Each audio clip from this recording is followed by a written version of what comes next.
The views expressed are not those of local community broadcasting, WYML LP, or its management, volunteers, or underwriters.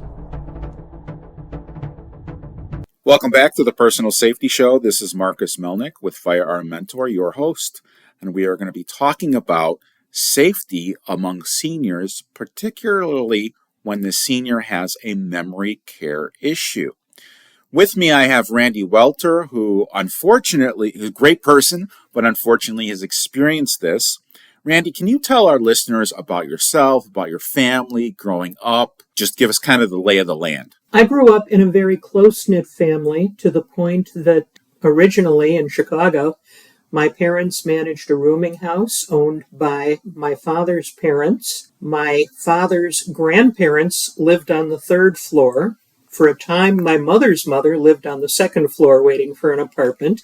And my dad's mother and then his grandmother, who lived in the building, babysat my brother and I daily so that our mother could manage the building. So family was on top of each other at all times. We did move out to the suburbs when Dad's job moved to the suburbs and grandparents sold the rooming house. But again, very close-knit. Every week we were together. Did grow up with one brother. We were always encouraged to be responsible for pretty much everything. You take care of yourself. You take responsibility for what you've done. And I try to still live that and support people being responsible for their and their family's safety in any way possible at all time. That's one of the things I struggle with my children. They'll drop something, it'll break, and they'll say, it fell. No, don't say it fell, say I dropped it. And that's fine if you dropped it, but take responsibility for it, help clean up a little bit, unless they're little kids, that's different. Yeah. But big on personal responsibility, obviously on safety, but in life, people are forgiving. Yes. You can make mistakes. My answer to that one is, you allowed gravity to get involved. You have to help deal with the mess. Tell us about your educational background. Where'd you go to school? What did you do career-wise? What do you do career-wise? What did you do career-wise? Well, I'm currently retired and enjoying that like nobody's business. My undergrad work was a double major in elementary and special education. I was 2 credits short of a triple major, with the third being in psychology. My first graduate degree was in reading disabilities and remediation.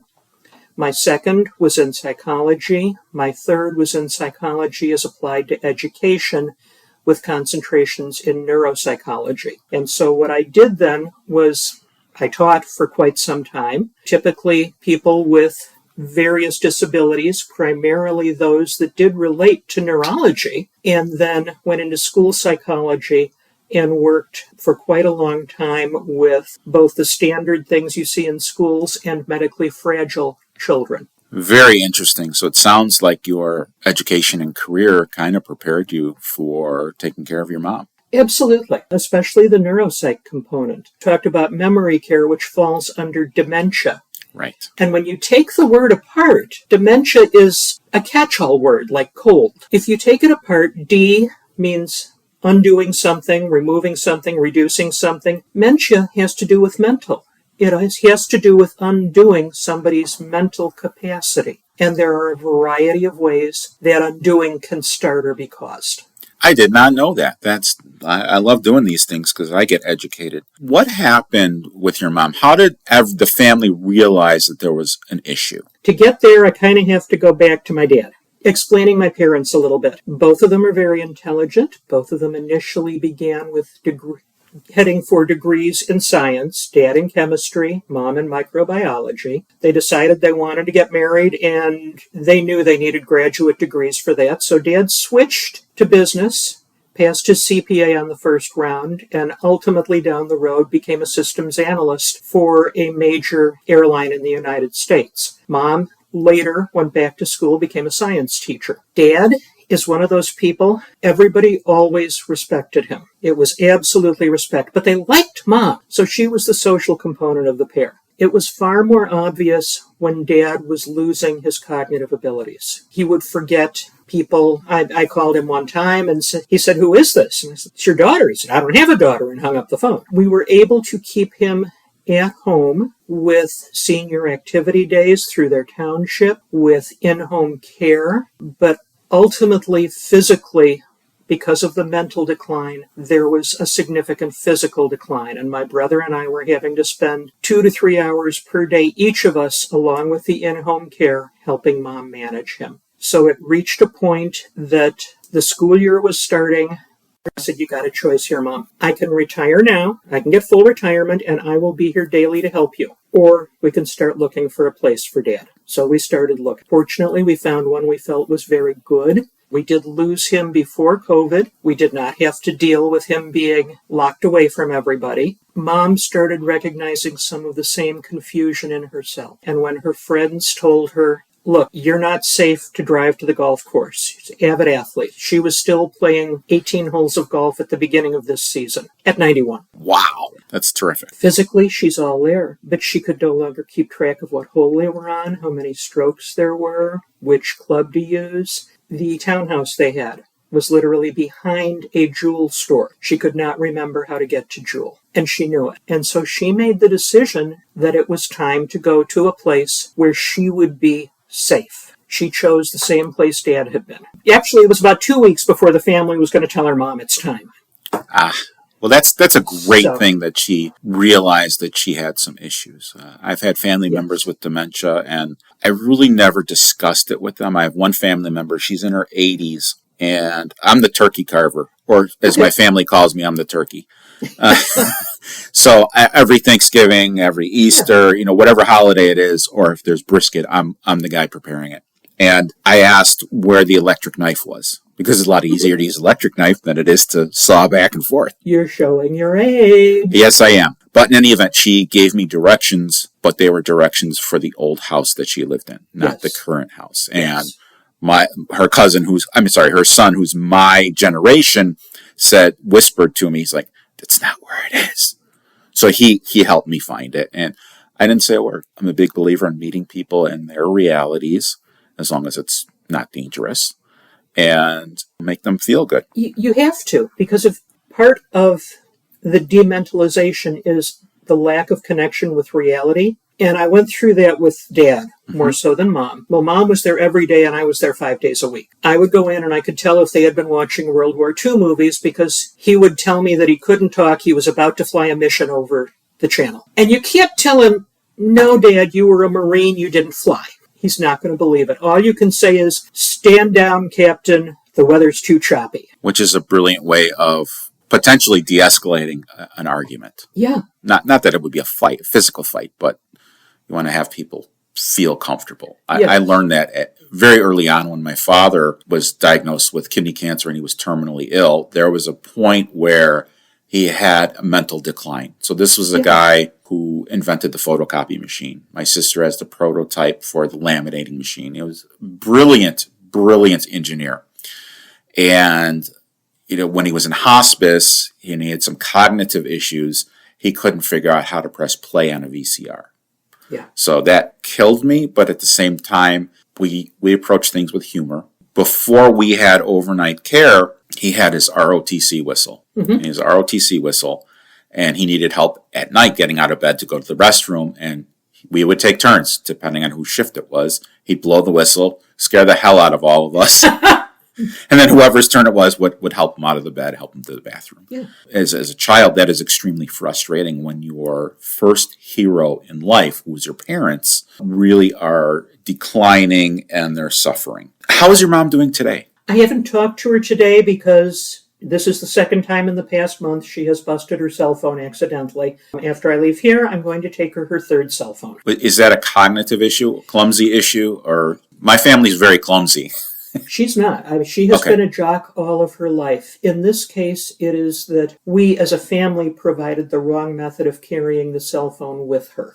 So it fell. And so, yes. As you said, gravity got involved. And the mic broke. Okay. So I'm taking her we got her a pouch for it. Unfortunately, because of vision issues unrelated to the other things, she carries a magnifying glass with her. I do too. Oh. That's in my wallet. And she keeps putting the magnifying glass in with the phone. Okay. And apparently the metal rim scratches. That, or she unzipped the pouch too far because it unzips on 3 sides and the phone fell out. She does not remember. So I'm taking her something where there's a separate pocket for the magnifying glass, a separate pocket for the phone that only unvelcros on top. Perfect. That solves the problem. Yeah, and that's what it's about. It's not about remember this because they won't. It's not about do this, they won't remember. It's about what can I change in the setting to make this work. Took the words right out of my mouth. Absolutely. There's a ton of emotions that family members go through when they have a family member who's, forgive the term sick, because it's not really an it is a diagnosis or an illness, but it's not like they're sick and they're coughing. How do you deal with the frustration and the anxiety and the depression that go along with seeing your loved ones deteriorate? With Dad, it was a case of saying goodbye when he was with us without actually using that word, but cherishing those times. He was always able to get back to the old memories.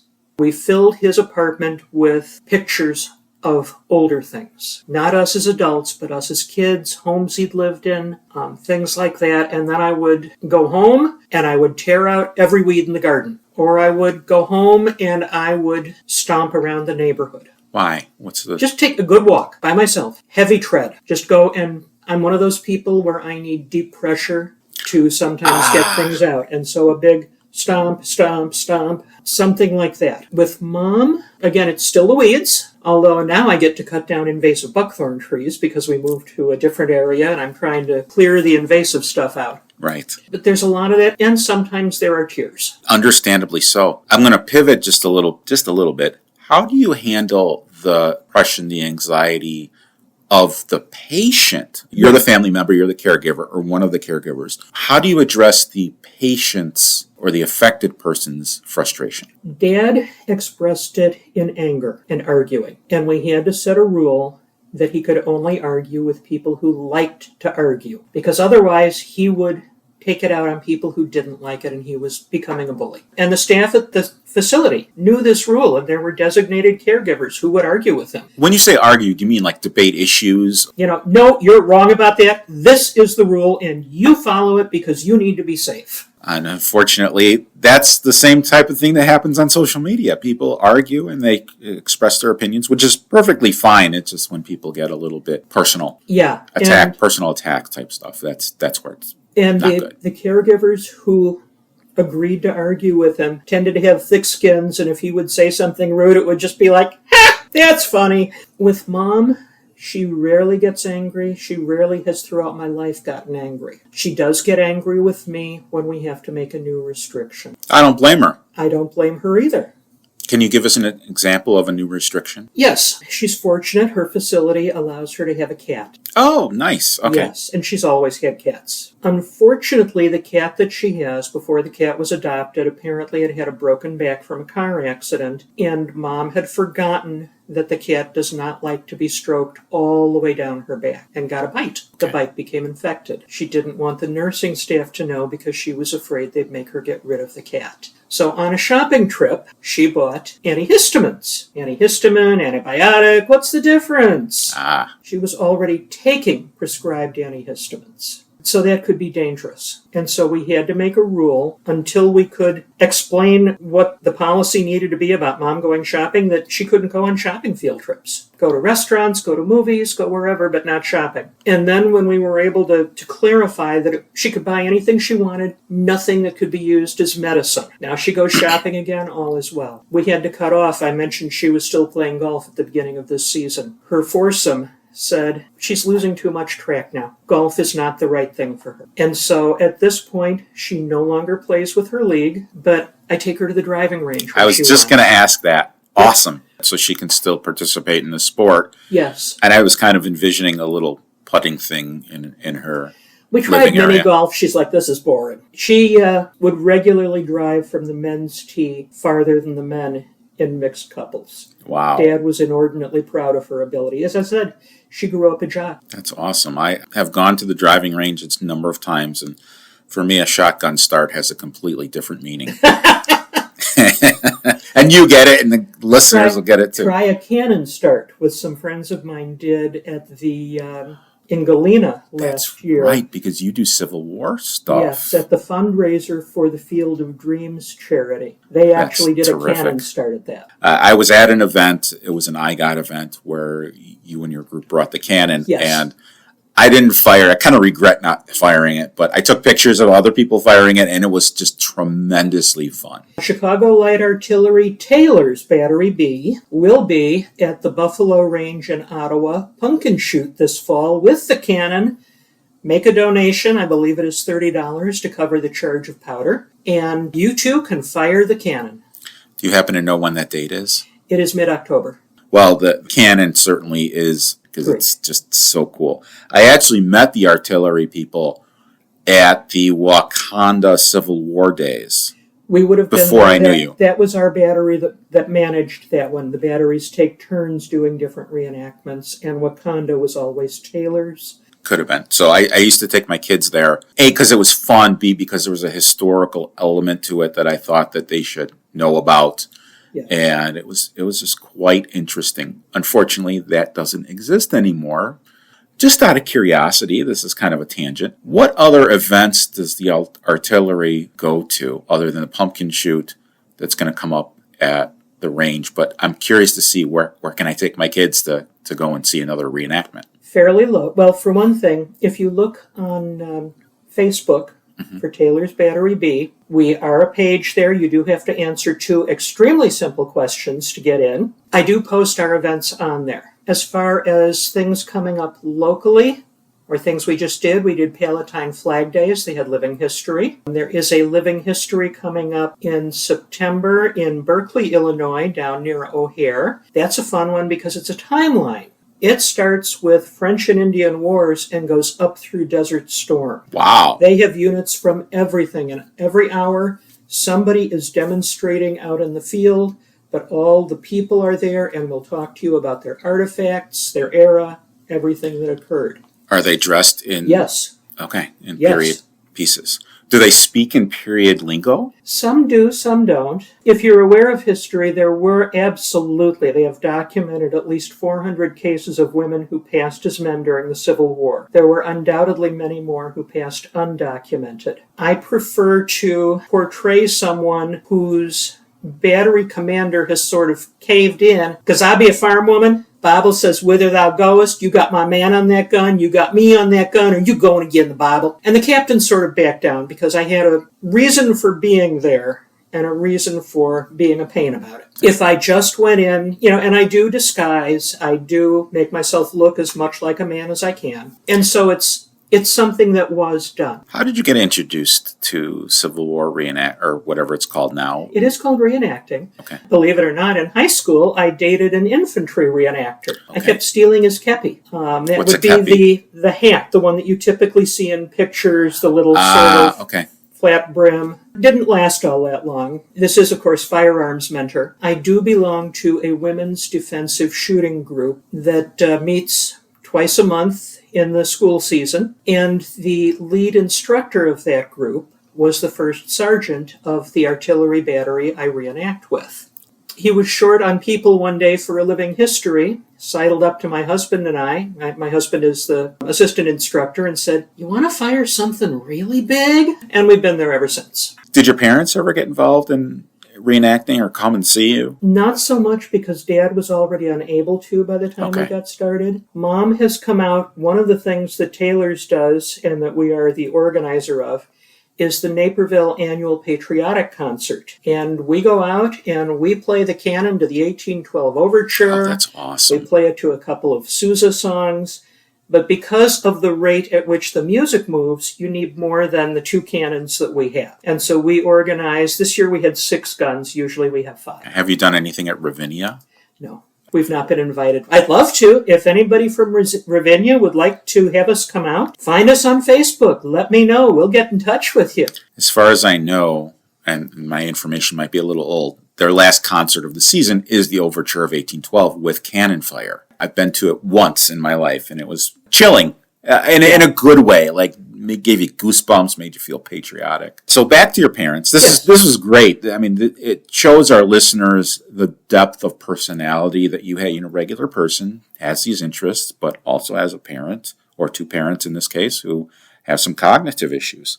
Yeah. What advice can you give someone who is going through this, either as a patient or as a family member, that maybe I didn't ask? What am I not asking? I can't think of anything you're actually not asking. The big thing is to try and just roll with it. The brain is remarkably plastic, but once parts of it have unraveled, they don't ravel back up. And so it's so tempting to say, but this is who I am. No, if they're going to call you by a relative's name, cool, be that relative. It hurts, go home, cry on somebody else's shoulder. They know they care about you, or they wouldn't have used a relative's name. They just confused which one you are. So how has your mother's personality remained the same? She is still a social butterfly. The facility that she is at has a variety of levels of care. She is still in the lowest level because other than the safety requirements of not cooking her own food and having somebody else manage medications, she's okay. She has her own apartment. She has her cat. She goes down to meals. She goes on the field trips. When new families come in, they'll say,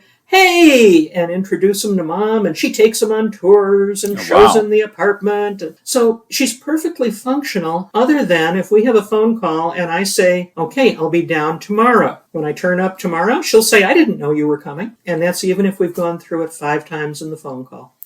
I think it's important for listeners to understand that if they have an actual diagnosis and their memory is getting less and less, that they're still the same person. Yes. And not to treat them like obviously help them in areas, but don't treat them like an invalid. No, they're not. Right. I'll conclude this. My father died when I was in college, but he was in hospice. I would come home and I'd be like, all right, we're going for a walk around the block. I don't feel like it.